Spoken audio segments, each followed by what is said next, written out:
한 20여 년쯤 제가 이제 전임 사역자로서 또 이제 처음 사역에 첫 발을 디뎠을 때 삼배 목사님을 만났어요. 만났는데 그분이 저를 데려가 가지고 뭘 하나 사주셨어요. 그게 뭐였냐면 당시에는 좀 생소했는데 플랭클린 플래너라고 플래너를 하나 사줬습니다. 지금 플래너가 굉장히 많아졌잖아. 일반화되고 다이어리도 많아요. 많은데 당시에는 다이어리 같은 경우는 많이 썼는데 플래너는 되게 어, 드물고 흔하지 않는 것이었어요. 플래너하고 다이어리하고 무슨 차이가 있는 줄 아세요? 다이어리는 그냥 메모장이에요. 메모장이라고 생각하시면 됩니다. 근데 되게 또 플랭클린 플래너가 고가였어요. 그리고 큰 도시마다 그 플랭클린 플래너의 그 리더십 센터가 있어가지고 거기서 플래너 사용법도 강의도 하고 기업체 대표, CEO들이나 기업체 임원들 대상으로 주로 많이 강의를 했던 때였었어요. 근데 저의 박봉에 그 플래너 되게 비쌌었거든요. 그것을 사가지고 쓰기에는 번거로웠는데 그분이 저에게 영상으로도 소개해주고 이렇게 사용하는 것이다 알려줬어요. 그래서 제가 도전을 한번 해봤습니다. 제 인생을 한번 그래도 그냥 흘러가지 않고 뭔가 이루어가는 삶을 살기 위해서 사용했던 몇 년을 사용했습니다. 그런데 이제 보니까 결국 플래너의 사용 방법은 뭐냐면요. 지금은 이제 플래너가 일반화 돼가지고 플랭클린 플래너는 여전히 명성은 있지만 다른 플래너들이 많이 생겼어요. 결국은 우선순위를 정하는 것이었어요. 하루의 우선순위, 하루에 할 일을 쓰고 거기서 우선순위를 정해가지고 거기서 우선순위 먼저 해결해 나가는 일. 일주일에 할 일을 써놓고 주 단위로 중요한 일 순서대로 그것을 먼저 해결해 나가는 일, 완수해 나가는 일. 그리고 한 달 단위의 일을 써놓고 거기서 중요한 일을 먼저 해결해 가는 일. 1년 단위, 그리고 10년, 20년, 30년 단위로 매일 점검해 가는 거예요. 중요한 일, 급한 일. 근데 거기가 어디서부터 이제 비롯된 거냐면 당시에도 고전이었고 지금도 고전인 것 같더라고요. 스티븐 코든 박사의 코비 박사, 스티븐 코비 박사의 그 성공한 사람의 7가지 습관에 나오는 그 내용 중에 하나가 있는데 바로 그것이 그 플랜에 적용된 그 예라고 할 수가 있겠습니다. 그것이 뭐냐면 인생에서 성공한 사람들은 습관이 있더라는 거죠. 습관이 있는데 이 일에 있어서 중요한 일과 급한 일 사이에서 성공한 사람들은 중요한 일을 먼저 할까요? 급한 일을 먼저 할까요? 네. 그러면 보통 사람들은 급한 일을 먼저 할까요? 중요한 일을 먼저 할까요?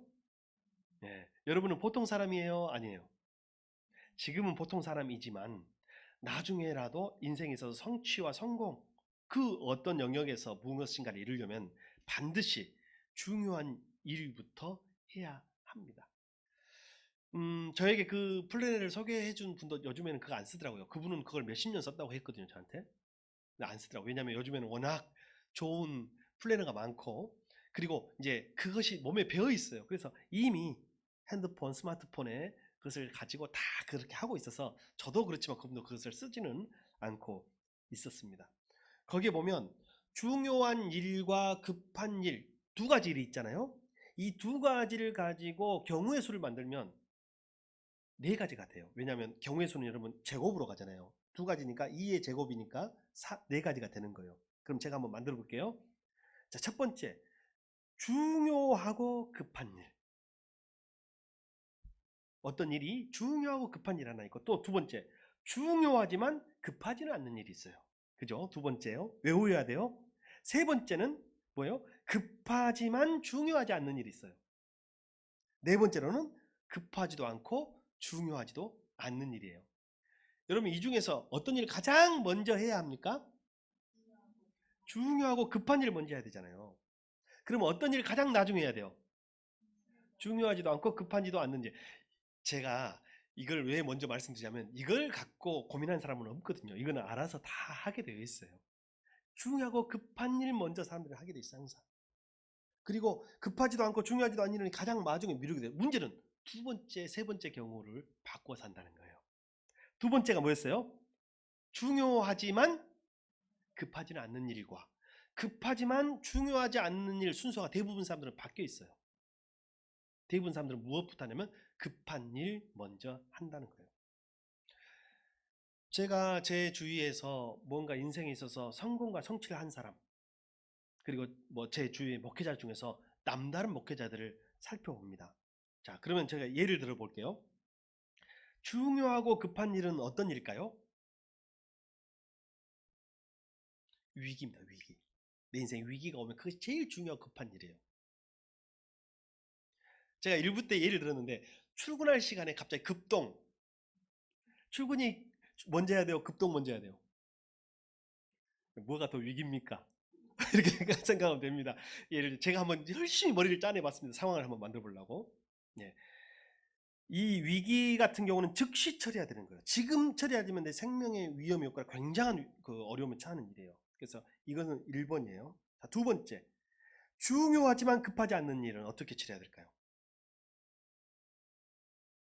중요하지만 급하지 않은 일. 이걸 잘한 사람이 인생에 성공하는 거예요. 중요하지만 급하지 않은 일은 계획하고 실행한다.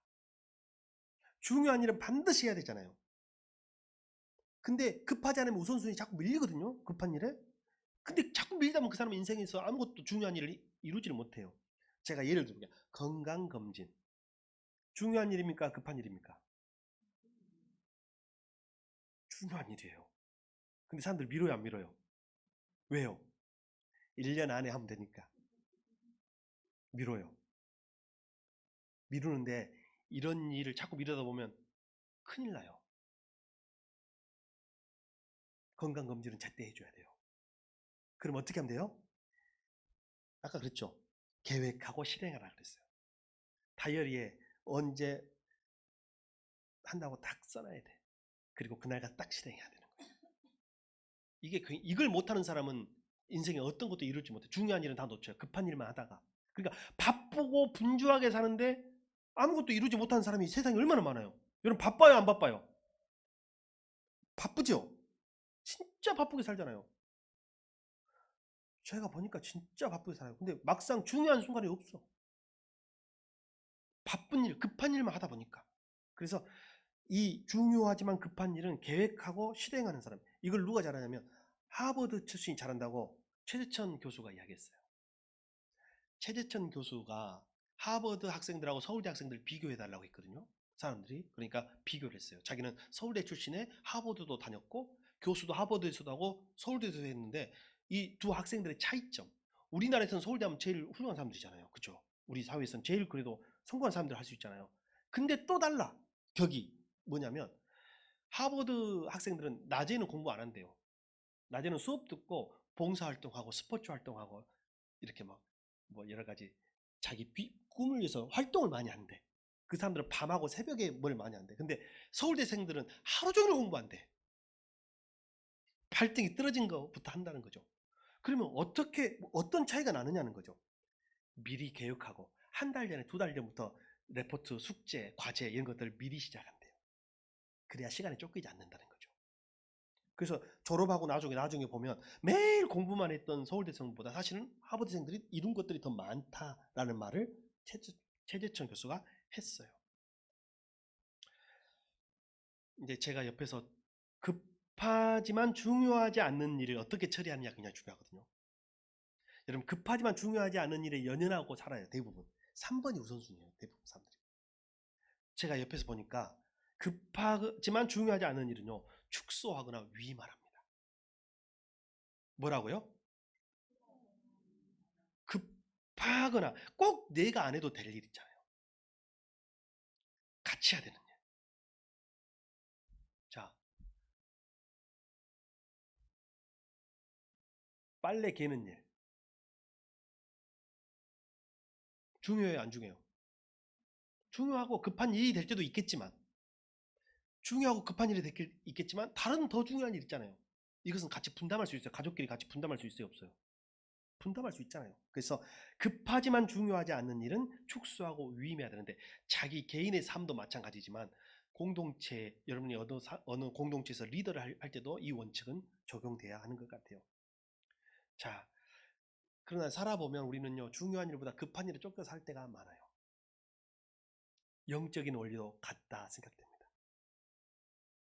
여러분, 하늘의 일이 중요해요? 땅의 일이 중요해요? 급해요. 하늘의 일은 중요한 일이고 땅의 일은 급한 일이에요. 근데 우리는 급한 땅의 일을 하느라고 중요한 하늘의 일을 아무것도 이루지 못하고 살아요. 그래서 막상 일생이 다 끝나고 나면 아무것도 하나님 앞에 갈 때 이룰 것이 없어. 여러분, 지금 하나님 앞에 가도 되겠습니까? 온 성경에 이 중요한 일과 급한 일 사이에서의 이 육적인 문제가 영적인 문제로 이어지는 사람 둘이 소개되어 있어요. 바로 에서와 야곱, 야곱과 에서입니다.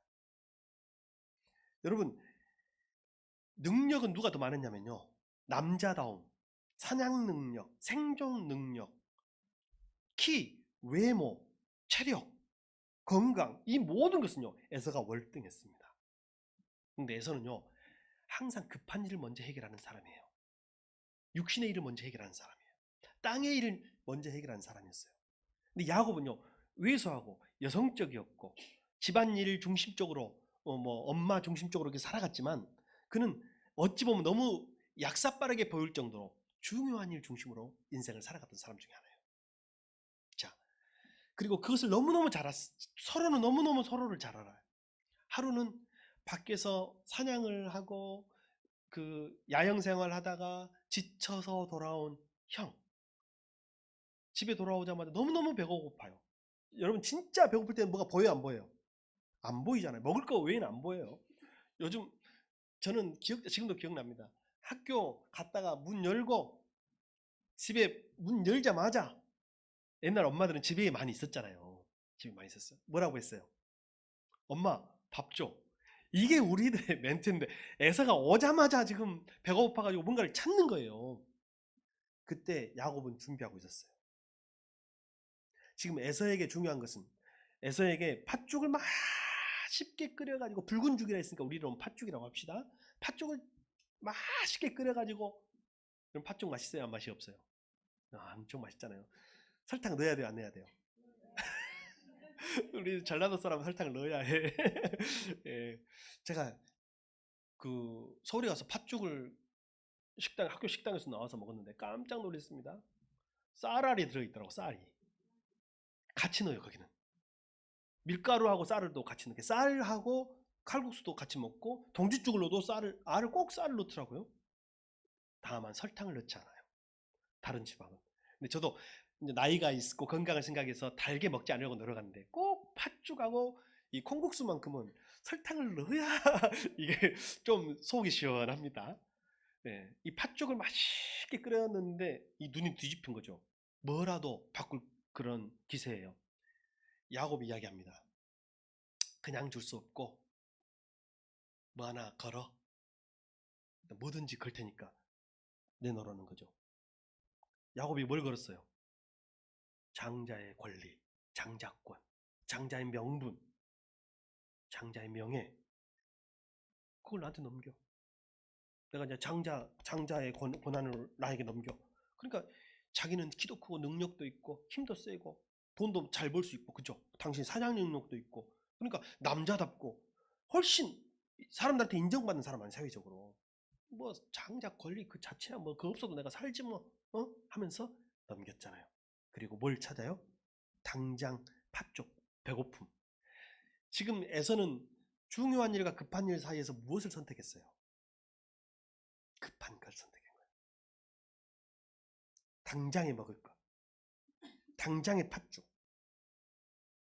나중에 이것이 어떤 일로 이어질지, 그의 인생에, 그의 후손들에게까지 어떻게 이어질지에서는 생각하지 않아요. 급한 일만 생각하는 거예요. 당장의 배고픔만 해결하면 돼. 근데 참 어찌 보면 야곱은 영악하죠. 앞으로 이 일이 어떤 파장과 미래에 영향을 미칠지 계산하고 있었던 거예요. 그래서 자기도 먹고 싶지만 그 팥죽을 장자권과 바꿔서 팔잖아요. 여러분, 그래서 에서 신드롬이라는 심리학적 단어가 있어요. 학술적 용어가 있어요. 예, 영어식으로 발음하면 이소 신드롬이에요. 이소.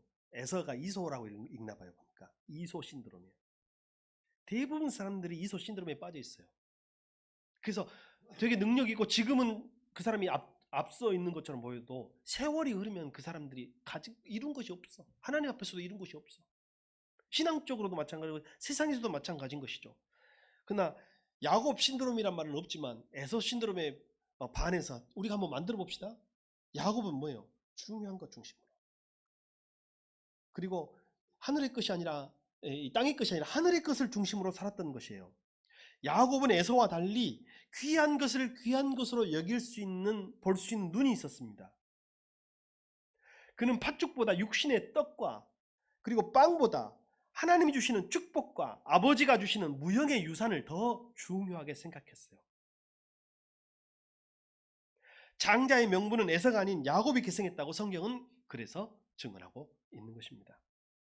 자, 오늘 이렇게 야곱이 에서에게 장자의 명분을 팔아가지고 나중에 뭐까지 받아요? 내가 장자의 명분을 받았으니까 이제 장자 유산도 받아야 된다는 생각을 했겠죠. 근데 이것이 야곱하고 에서는 그냥 장난식으로 했었던 이야기인지도 모르겠어요. 그러나 야곱은 이걸 진지하게 생각한 거예요. 그리고 눈이 멀고 사람을 알아볼 수 없는 늙은 아버지에게 축복을 받는데 이 축복은 신 앞에서 하나님 앞에서 하는 거기 때문에 유산 형식이 되는 거예요. 유서 형식이. 그래서 거기서 모든 재산을 다 누구에게 물려줘요? 야곱에게 물려주잖아요. 장자의 축복을 다 줬어. 어찌 보면 유산까지 물려받은 거라고 할 수가 있어요. 그러니 누구 눈이 뒤집혀요? 어제자 신문에 충청도 어느 지역에서 60대 남자가 형수를 칼로 찔렀더라. 형수는 죽지 않았다. 다행히. 저는 그 생각을 딱 그걸 보자마자 이건 무슨 문제다? 재산 문제, 유산 문제다. 아마 캐캐이 쌓인 감정이 있을 거예요. 이게 흔한 이야기예요. 명절에 이게 집안에 형제 간에 다투거나 누구 형수하고 다투거나 이런 이야기는 대부분 없는 집안이 없잖아요. 이거 다 무슨 문제예요? 유산 문제가 많아요. 오늘 이 기세등등하고 힘세고 무서운 포악한 에서는 이제 누굴 죽이겠다고 하냐면 야곱을 죽이겠다고 합니다. 야곱을 죽이겠다고 하니까 도망갑니다. 진짜 죽이거든요. 왜냐하면 진짜 죽이잖아요. 우리도. 여러분 웬만해서는 안 죽일 것 같으면 도망 안 가죠. 진짜 죽일 것 같으니까 도망간 거예요. 진짜 형제지간에도. 근데 고대에는 더 그렇죠. 지금 그때는 법도 지금처럼 완벽하지 않을 때잖아요. 지금도 뭐 법을 넘어서서 그런 일이 일어나지만 이제 에서가 야곱을 죽이려고 하니까 엄마하고 이야기하고 의논한 끝에 떠나잖아요. 외삼촌 집으로. 여기는 하란이라 나오지만 밧단 아람이라는 곳으로 떠납니다. 하란 땅에 있는 밧단 아람이에요. 떠납니다. 떠나고 그가 어느 날 혼자서 여행하는 길은요 되게 위험한 길이잖아요. 무서운 길이에요. 처음 혼자서 여행하는 거잖아요. 제가 이거 볼 때마다 어떤 생각이 나냐면요. 옛날 제가 그 고향에서 신앙생활 할 때 교회에 목사님이 산기도파예요. 산기도파. 자전거를 가지고 밤에 이제 저녁밥 드시고 밤에 올라가십니다. 산에. 순천에 용수동이라고 있어요. 수원지도 있고 저 위에 우리 여기로 말하면 무등산 같은 그 산에 이제 올라가가지고 거기에 이제 기도 자리가 있으셨어. 밤에 기도하시고 새벽에 자전거 타고 이제 내려오셔갖고 새벽기도 인도하시고 하루를 이렇게 항상 작전 기도를 하셨던 것 같아요. 작전 기도. 그러니까 작전 기도 기간이 뭐 40일은 40일 항상 그렇게 하셨던 목사님이셨어요. 그러니까 우리도 데리고 산에 갔어요. 산기도 해봤어요. 산기도? 산기도도 많이 가면 덜 무서운데 가가지고 몇 명 데리고 가가지고 떨어뜨리나요? 너 여기서, 너는 저기서, 너는 저기서. 와, 기도가 나와요, 안 나와요? 무슨 바스락 소리가 나면 등골이 그냥 오싹합니다. 막 쭈삐쭈삐 사요 머리털이 씁니다, 진짜. 산기도도 그냥 나무만 있고 소나무 뽑으라는 산기도는 괜찮은데 공동묘지, 묘지기도 해봤어요? 꼭 그런 데를 데리고 가셔요. 데리고 여기서 기도해야 된다. 여기서 기도해야 진짜 네가 다른 거 하나님만 찾는다 해가지고 이런 데 데리고 가시고 가지고 그때 생각이 나는 거예요. 야곱이 얼마나 무서웠을까. 혼자서 어린 나이에 광야에서 잠을 청하는데 짐승 소리, 바람 소리만 오싹오싹오싹 무섭고 깊이 잠이 들어요, 못 들어요? 저는 그래서 꿈을 꿨으라고 생각합니다. 사람이 선잠 자면 꿈을 많이 꾸거든요. 잠을 막 경계하고 있으니까 잠을 깊이 못 잤잖아요. 그때 꿈을 꿨어. 꿈을 꿨는데 돌베개를 베고 잤다고 했잖아요. 그래도 땅바닥에 자는 것보다는 돌이라도 머리라도 받치려고 돌베개를 베고 잤는데 갑자기 비몽사몽 뭔가 보이기 시작합니다. 자기는 분명히 광야에 누워 있는데 앞에 쫙 펼쳐지는데, 오늘 우리 사번역에는 계단이라 했어요. 계단, 층계. 근데 개혁성경에는 사닥다리라 해서 뭐가 맞을까요? 예, 층계가 더 맞을 것 같아요. 근데 저는 사닥다리가 익숙해. 사닥다리로 하겠습니다. 예, 둘 다 틀린 건 아니니까요. 그래서 하늘과 땅에 사닥다리가 쫙 연결되어 있는데 저 위에 보일까요, 안 보일까요? 중간에 가다가 사다리가 이제 안 보이겠죠, 그죠? 하늘로 올라갔으니까. 그래서 땅에서부터 자기가 있는 그 광야, 거기에서부터 있는데, 거기 보니까 하나님의 사자들이 오르락 내리락 오르락 내리락 했다는 거예요. 신기해요, 안 신기해요? 그 순간은요, 공포가 사라졌을 거예요. 산기도의 특징이 뭐냐면요, 하다가 보면 처음에는 무서워가지고 뭐밖에 안 찾냐면요, 저절로 주님이 찾아져요. 주여 주여 주여 이렇게 막 주님을 찾아. 나중에 어느 순간에는 무서움증이 싹 사라지고 진짜 선명한 기도가 딱 될 순간이 있어요.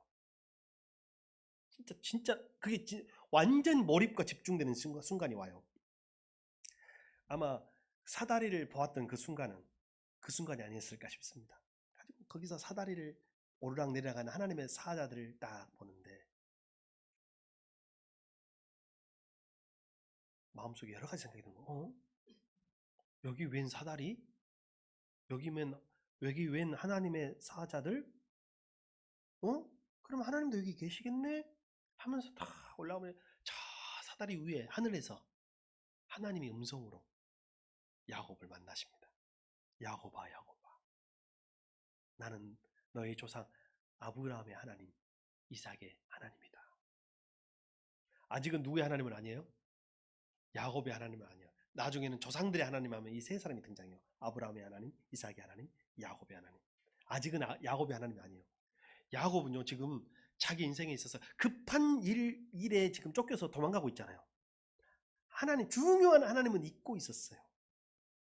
자기는 자기 목숨이 지금 급해. 하나님 만나는 것은 인생에 있어서 별로 중요하지 않았어요. 근데요, 그래도 에서보다는 나았지만 아직도 육신의 사람이고, 중요한 것보다 급한 일에 급하여 살아가는 사람이 누구였냐면 또 야곱이었어요. 근데 하나님이 거기 있는 거예요. 그럼 야곱이 깨닫습니다. 하나님이 어디 계시나? 나는 하나님이 우리 아버지의 하나님인 줄 알았고, 하나님은 우리 엄마의 하나님인 줄 알았고, 하나님은 우리 집에만 있는 줄 알고 교회만 있는 줄 알았는데, 재단이만 있는 줄 알았는데, 하나님이 아무것도 없는 허허벌판 이 광야에 계시네. 이걸 처음으로 깨닫는 거예요. 그리고 그에게 약속합니다. 하나님이, 내가 약속할게. 내가 너를 영원히 떠나지 않고 지켜줄게. 약속해요. 이때부터 뭐가 시작돼요? 하나님의 약속이 시작되고 야곱의 하나님이 이제 시작되는 거예요. 여러분은 지금 아직도 목사 하나님 믿고 있는 거 아니에요? 목사 하나님. 여러분도 아직도 누구 숨장의 하나님만 믿고 있는 거 아니에요? 여러분도 아직도 누군가의 어머니의 하나님이나 누군가의 하나님만 믿고 있는 거. 여러분의 하나님은 아직 안 된 것 같아.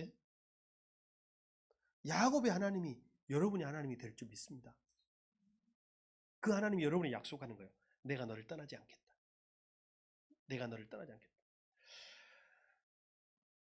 우리 인생에 있어서 사닥다리를요, 중요한 데 걸어야 돼요. 육신의 것을 얻는 세상의 사닥다리. 물질을 얻고 먹을 것 얻고 사람을 얻고 명예를 얻는데 사람들이 다 사닥다리를 걸고 있거든요. 그거 다 썩어질 것이고 없어질 거예요. 사닥다리는 하늘에 걸어야 되는 거예요. 여러분의 한 번밖에 없는 인생, 유일한 인생, 가장 중요한 사닥다리는 하늘에 한 번 거는 거예요. 그때 하나님이 여러분을 만나 주십니다. 여러분 나중에는요, 지금 하고 있는 일도 덜 중요해져요. 지금은 그 일이 급한 일이에요. 근데 그 일보다 더 중요한 일들이 있어. 인생이 있다는 거예요. 인생은 오직 한 번밖에 없는 유일회적인 삶입니다. 우리 인생은 연습이 없습니다. 지금 살아가는 것으로 나의 인생은 끝나는 것입니다. 내 인생의 사닥다리가 어디에 맞닿아야 할지 고민하시고 깊이 생각하는 시간이 되시길 바랍니다. 지나가는 것들에 여러분의 인생을 걸지 마십시오. 사라질 것들에 여러분의 인생을 걸지 마십시오. 하나님의 약속과 하나님의 언약에 영원한 것에 잇대어 살아가시기를 바랍니다. 지금 생각해 보니 저도 광야 같은 꼭 산기도 공동묘지 말고도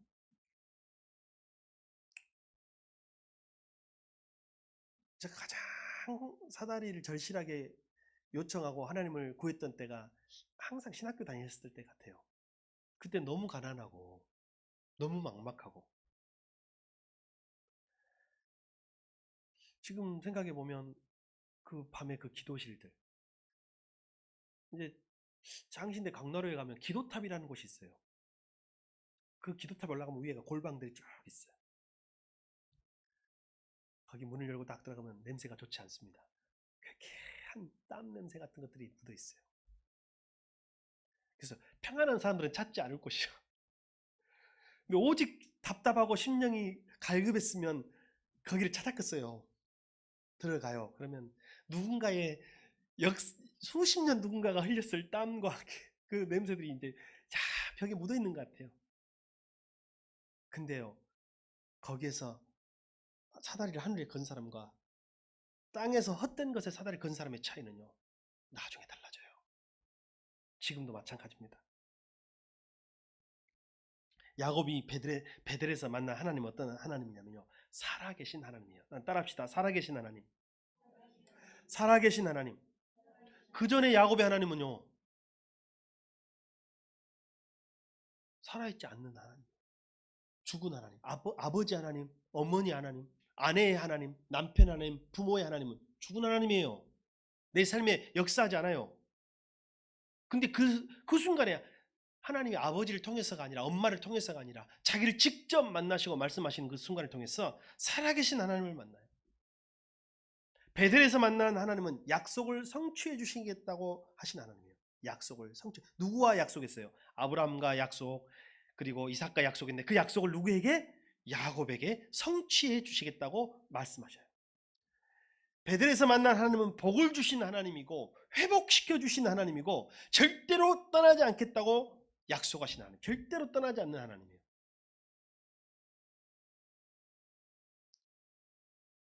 저는 여러분이요, 오늘 부활절이잖아요.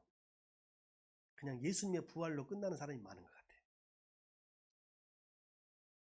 목사라서 너무 서글프고 슬픕니다, 솔직히 말하면. 오늘날 많은 이들이, 이곳에 있는 이들조차도 부활이 다만 예수의 부활로 끝나버린 사람들, 죽은 하나님, 죽은 예수 믿고 있는 것과 똑같은 거예요. 부활이 여러분의 것인 줄 믿습니다. 제가 말을 안 하지만 마음이 너무 슬플 때가 많습니다. 하나님과 아무 상관없이 사는 사람, 십자가와 아무 상관없이 사는 사람, 부활과 아무 상관없이 사는 사람들이 너무 많아요. 여러분 인생이 힘들 때, 야곱처럼 고난의 광야를 지나갈 때 여러분 이 하나님을 만나시기 바랍니다. 그때가 기회예요. 광야하는 기회예요. 북아메리카 거주했던 원주민 중에 체로키족이 있었는데, 이 체로키족은 특별한 성인식을 했어요. 남자아이들이 이제 커서 사춘기를 맞아서 이제 성인으로 인정받으려면 성인의식을 거쳐야 되는데, 이 아들을 데리고 아빠가 숲속으로 들어갑니다. 눈을 가리고 앞이 아무것도 보이지 않는 상태로 숲으로 데리고 깊은 숲에 들어가요. 그리고 너 여기에 오늘 밤 혼자 머물러야 돼. 절대 오면 안 돼, 집에. 눈 가리개도 풀지 마. 그리고 그 하룻밤을 거기서 어두움과 두려움과 무서움과 짐승들과 싸워야 이겨야만 성인 남성으로 그 부족에서 인정해 주는 거예요. 한 아버지가 아들을 데리고 숲으로 들어가서 눈을 가립니다. 그리고 내일 보자 하고 아버지가 떠나요. 이 아이가 아직 어린데 얼마나 무서울까요? 바람 소리, 짐승 소리. 그리고 누군가 자기를 공격할 것 같고 막 무서워서 벌벌벌 떠는데 내가 돌아가면 사람들이 나를 비웃을 것이고 나는 이제 어른이 될 수 없을 것 같고 어른이 되는 그 과정이 모두 필요해요. 저는 한국에 성인식이 없는 게 좀 슬픕니다. 제가 보니까 어른이 되지 않는 상태에서 결혼해요. 한국 남자 여자가 어른이 되지 않는 상태에서 결혼해가지고 애와 애가 만나서 삽니다. 광야를 통과하지 않고 광야에서 자기만의 하나님을 만나지 않고 그냥 살아가는 거예요. 그러니까 애처럼 싸우는 거예요. 또 싸울 때도. 여러분 그 아이가요 아침에 해가 비추면 그제서야 눈 가리개를 벗습니다. 눈 가리개를 벗고 앞을 보니 저 앞에 밤새 아버지가 화살을 들고 자기를 지키고 있었음을 발견한답니다.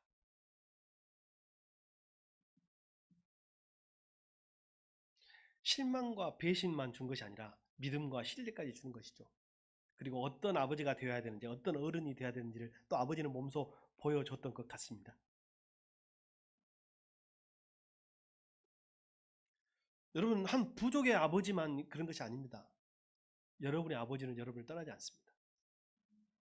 여러분이 무섭고 외롭고 공포 속에서 세상에서 살아갈 때도 마귀를 이길 마귀를 잡을 성령의 검을 들고 하나님은 여러분 앞에서 여러분을 밤새 지키고 계신 줄 믿습니다.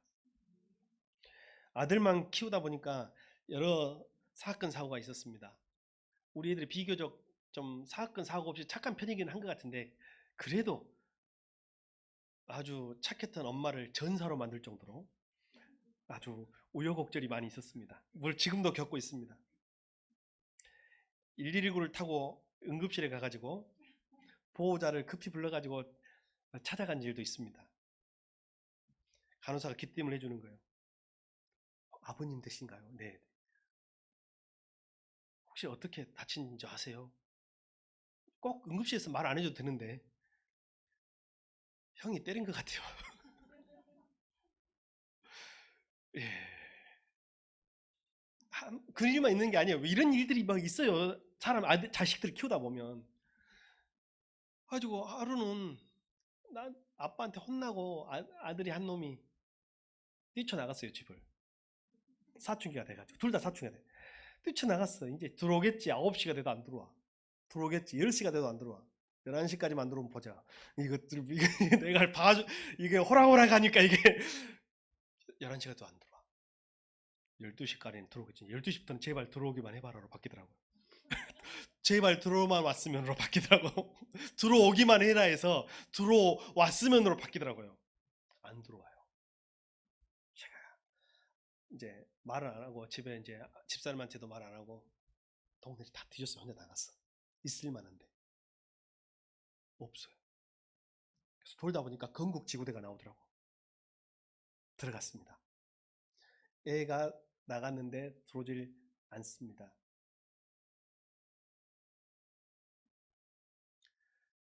찾아주십시오. 그러니까 파출소 직원이 친부 확인하고 위치 추적을 했습니다. 어느 놀이터에 있단 갔습니다. 갔더니 그 놀이터 미끄럼틀 안에 웅크리고 있더라고요.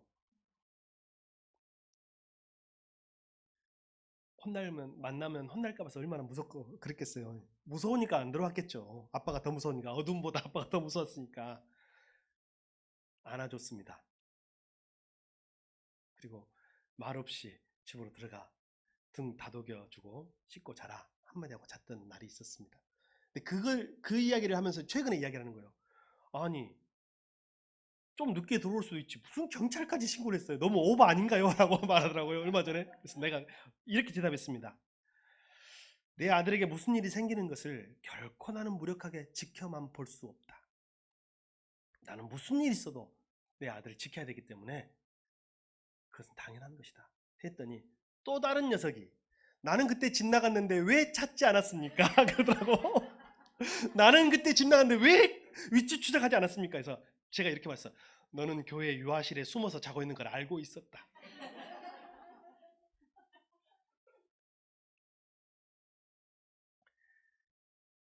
나이가 먹어도요, 애들이 20살이 되고 30살이 되고 40살이 되고 부모는 눈 안에 있어요. 자식들이 그 안에 있어. 어디에 있는지 연락 안 해도 다 알아. 어떻게 사는지 다 알아요. 그게 부모예요. 하나님이 우리 아버지신 줄 믿습니다. 왜 하나님 없이 살려고 하세요? 왜 사다리를 다른 세상에 다른 우상에 걸어놓고 살려고 하세요? 하나님이 계신 하늘에 거십시오. 급한 일을 찾아 사지 말고 우선순위, 하나님 하늘나라의 우선순위를 두고 살아가시기를 바랍니다. 오늘 그 이야기는 에피소드가 하나 있습니다. 제가 예전에 초등학교 1학년 때 그림에 짐승 이름을 쓰시오. 거북이가 있더라고요. 그래서 거북이라고 썼는데 틀렸답니다. 왜 틀렸냐고 선생님한테 물어보니까 거북이랍니다. 그래서 아니 거북이 맞지 않나 했더니 책을 보여주시더라고요. 토끼와 거북. 네. 이게 똑같은 입시에 이런 일이 있었습니다. 신대원 입시에 어떤 사람이 베델의 옛 이름을 쓰시오 했더니 루스더라고 썼어요. 여러분 세번역으로 공부한 사람은 당시는 세번역이 아니었어요. 개혁 개정으로 나왔기 때문에 개혁 개정이 뭐라 나오냐면요. 그 땅의 이름은 루스더라 이렇게 나왔어. 루스더라 이렇게 나왔는데 그걸 지명 공부를 따로 했어야 돼. 명사로 쓰면서. 근데 그분이 공부를 덜 했던 거지. 문맥으로만 공부를 했기 때문에 루스더라를 루스더라고 썼다는 거예요. 그래서 내가 그 이야기를 들으면서 나도 거북이라고 써가지고 틀린 적이 있는데 라고 했던 적이 있습니다. 여러분 루스 땅에 더 이상 살지 마십시오. 여러분이 사는 세상은 루스예요. 여러분의 힘으로 사는 세상은 루스의 땅입니다. 여러분이 직장, 여러분의 사업, 여러분의 가정도 하나님 없는 루스예요. 근데 하나님을 만나면 그 땅이 베델로 바뀝니다. 베델의 뜻은 하나님의 집이라는 뜻입니다. 주님의 말씀 안에서 승리하시길 바랍니다. 기도하겠습니다.